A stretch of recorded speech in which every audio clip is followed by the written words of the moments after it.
एक बार लखीमपुर नामक गांव में सुरेश अपनी बेटी के साथ रहता था और वह बहुत गरीब था। वह मोची का काम करके जैसे तैसे गुजारा करता था। एक दिन बहुत बारिश हो रही थी। रास्ते में पैर फिसलने के कारण वह गिर गया और उसका एक पैर टूट गया। बेटी शीला, कहाँ हो तुम? मेरी मदद करो। शीला अपने पिता की आवाज़ सुनकर भाग कर आती है और उन्हें देखकर रोने लगती है और कहती है, पिताजी, आपको इतनी चोट कैसे लग गई? सुरेश रास्ते में सारी बात बताता है और शीला सोचती है, अब घर कैसे चलेगा?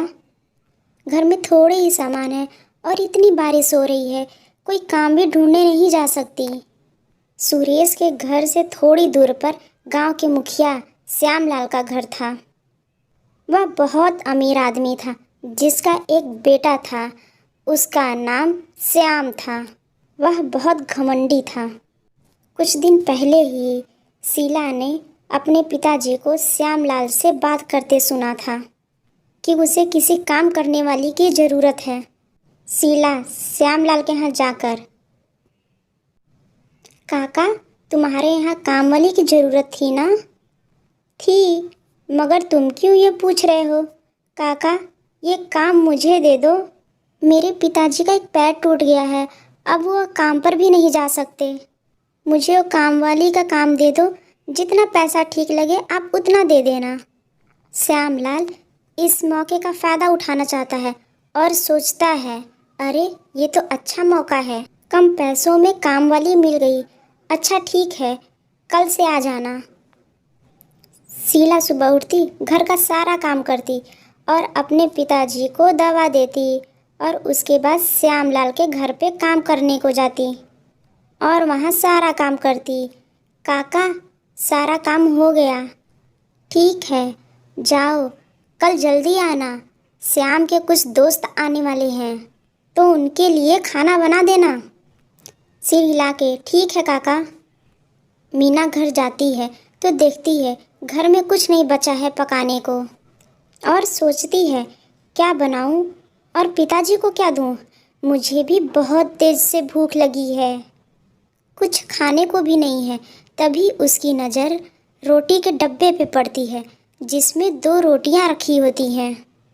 शीला पिताजी को 2 रोटी और नमक दे देती है और खुद पानी पीकर पेट भर लेती है।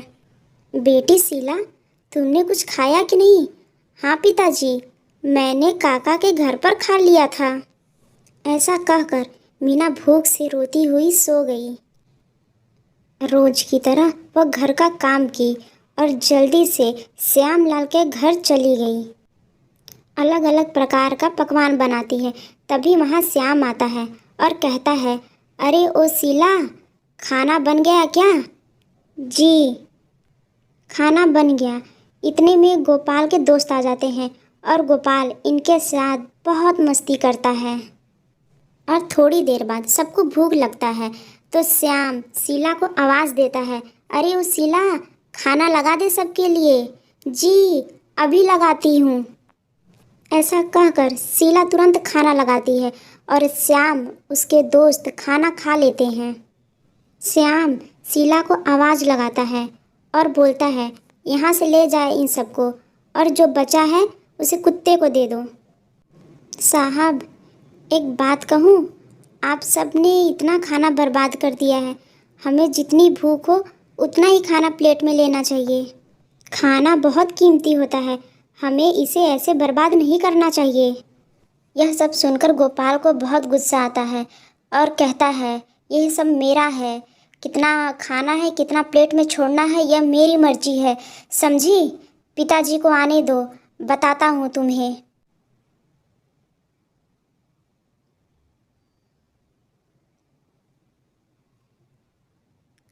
काका, ये बचा हुआ खाना मैं ले लूँ क्योंकि कल इसे कूड़े में ही फेंकना है। ठीक है। अगली सुबह शीला आती है, बचा हुआ खाना लेकर जा रही होती है। ये तुम्हारे हाथ में क्या है? बेटा, कुछ नहीं, बचा हुआ खाना है जो हम कूड़े में फेंक देते हैं। कुछ दिन बाद श्यामलाल से शीला अपनी तनख्वाह मांगती है। श्याम कहता है, कौन सी तनख्वाह? तुम यहाँ से रोज इतना खाना ले जाती हो तो किस बात के पैसे? साहब, वैसे भी वो खाना आप कूड़े में फेंक देते। अगर उस खाना से किसी का भूख मिटता है तो भगवान आपके भला करेगा। पिताजी, देखो कैसे बहस कर रही है। जिस दिन हमारे दोस्त आए थे उस दिन भी ऐसे ही बहस कर रही है। पता नहीं ये खाने के साथ साथ और क्या क्या लेके जाती होगी। ये सब सुनकर श्यामलाल शीला को बिना तनख्वाह दिए ही काम से निकाल देता है और वो चुपचाप रोते हुए घर चली जाती है। बड़ी आई थी मुझे समझाने, अब पता चलेगा जब भूखे सोना पड़ेगा। शीला सड़क के किनारे बैठ के रो रही होती है। तभी उसकी टीचर वहाँ से गुजर रही होती है और उसे इस हालत में देखकर अध्यापिका, बेटा शीला, तुम क्या हालत बना रखी हो? तुम स्कूल क्यों नहीं आ रही हो? शीला रोते हुए सारी बात अध्यापिका को बताती है। शीला पढ़ने में बहुत अच्छी थी, इसलिए टीचर उसे कहती हैं, तुम मेरे साथ स्कूल चलो और तुम मेरे घर में काम कर लेना। मैं तुम्हारा एडमिशन सरकारी स्कूल में करवा देती हूँ और तुम वहाँ मुफ्त में शिक्षा ले सकती हो।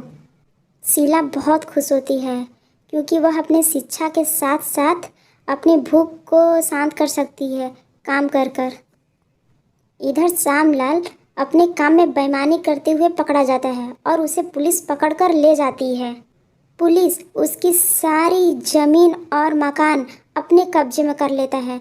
उधर श्याम बिल्कुल अकेला हो जाता है। उसके पास कुछ खाने को नहीं होता है। उसे बहुत भूख लगी होती है। पड़ोसी के पास जाकर, मुझे बहुत ज़ोर से भूख लगी है, कुछ खाने को है तो दे दो। उसे कोई खाना नहीं देता और सब भगा देते हैं। वहीं खड़ी शीला ये सब देखती है और श्याम को अपने साथ घर ले जाती है। उसके घर जो रूखा सूखा होता है वो श्याम को देती है खाने को और भूखा श्याम जल्दी जल्दी सब खा लेता है। मैंने तुम्हारे साथ इतना गलत किया, फिर भी तुमने मुझे अपने घर लाया और खाना भी खिलाया। मुझे माफ़ कर दो शीला। मैंने तुम्हें माफ़ किया। मैंने तुम्हें इसलिए खाना खिलाया कि मैं जानती हूँ भूख क्या होता है। अमीर हो या गरीब, सबकी भूख एक जैसी ही होती है। यह सुनकर श्याम शीला से दोबारा माफ़ी मांगता है और शीला को अपनी बहन बना लेता है और वो खुशी खुशी रहने लगते हैं।